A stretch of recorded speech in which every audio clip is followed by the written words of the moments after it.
Assalamualaikum warahmatullahi wabarakatuh. Perkenalkan, nama saya Happy Handiatul Mabrurah, MPM 1911060009. Di sini saya akan menjelaskan tentang koevolusi. Nah, langsung saja yuk. Yang pertama itu adalah pengertian koevolusi. Koevolusi adalah perubahan objek biologis yang dipicu oleh perubahan objek yang berkerabat. Koevolusi juga dapat berlangsung pada banyak tingkat biologis. Selanjutnya yang kedua yaitu ada model.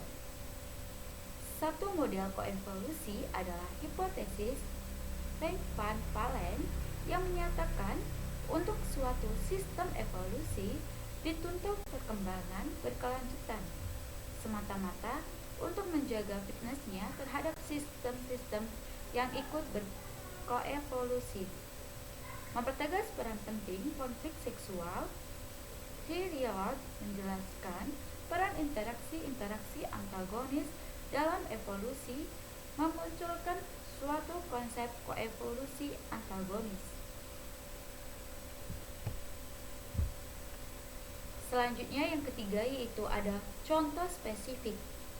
Contoh spesifik yang pertama yaitu hummingbird dan bunga Ornithophilus. Hummingbird dan bunga Ornithophilus telah berevolusi menghasilkan hubungan mutualisme. Bunga mempunyai nektar yang cukup, yang cocok sebagai makanan burung. Warnanya juga cocok bagi pandangan burung dan bentuknya mereka cocok dengan paruh burung. Waktu berbunga pun juga ternyata bersamaan dengan breeding season burung hummingbird. Bunga telah berkonvergensi untuk mengambil keuntungan dari burung-burung yang mirip. Bunga berkompetisi mendapatkan penyerbu dan adaptasi mengurangi efek yang tidak menguntungkan bagi kompetisi ini.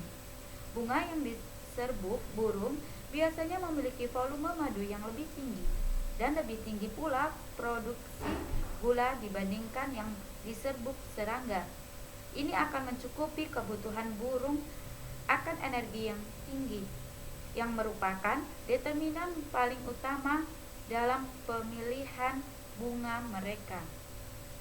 Selanjutnya yang kedua yaitu ada Anggraecoid dan ngengat Afrika.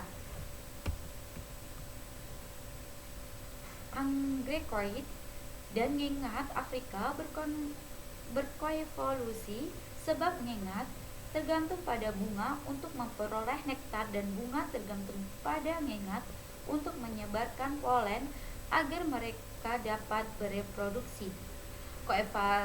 Koevolusi telah menghasilkan bunga yang dalam dan ngengat dengan proboscis panjang.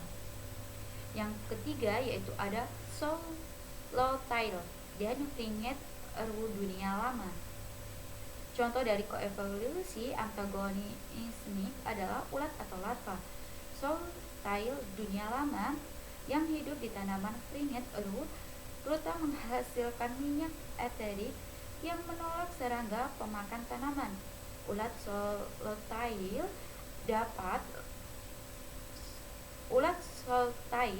lama mengembangkan resistensi terhadap zat beracun sehingga mengurangi kompetisi dengan serangga pemakan tanaman lain.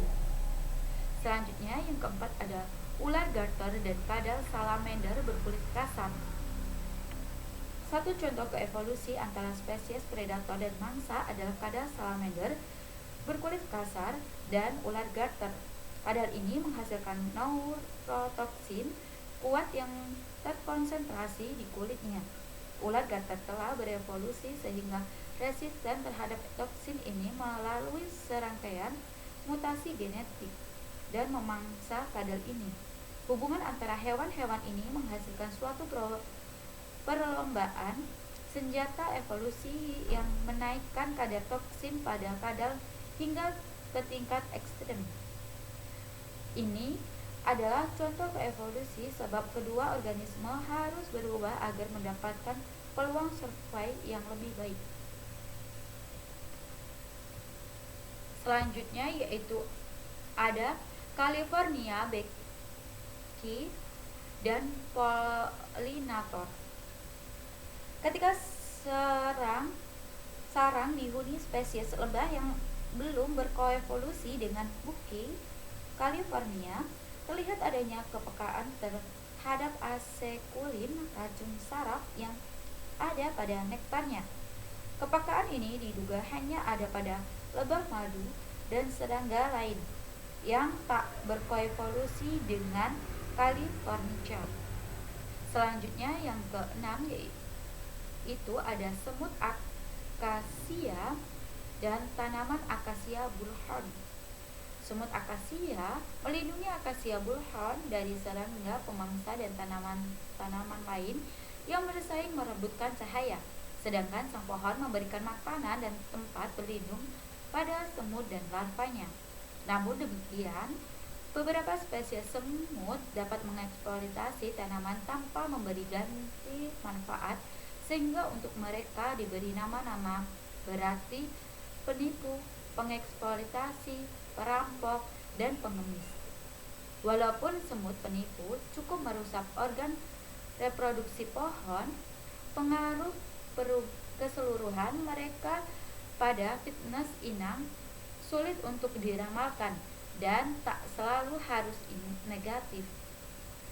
Selanjutnya yang terakhir itu ada ngengat yuca dan tanaman yuca. Dalam hubungan simbolis mutualisme ini, tanaman yuca dipolinasi secara eksklusif oleh Tegetricula moculata, satu spesies ngengat yuca yang pada gilirannya akan mengandalkan tanaman yuca untuk survei.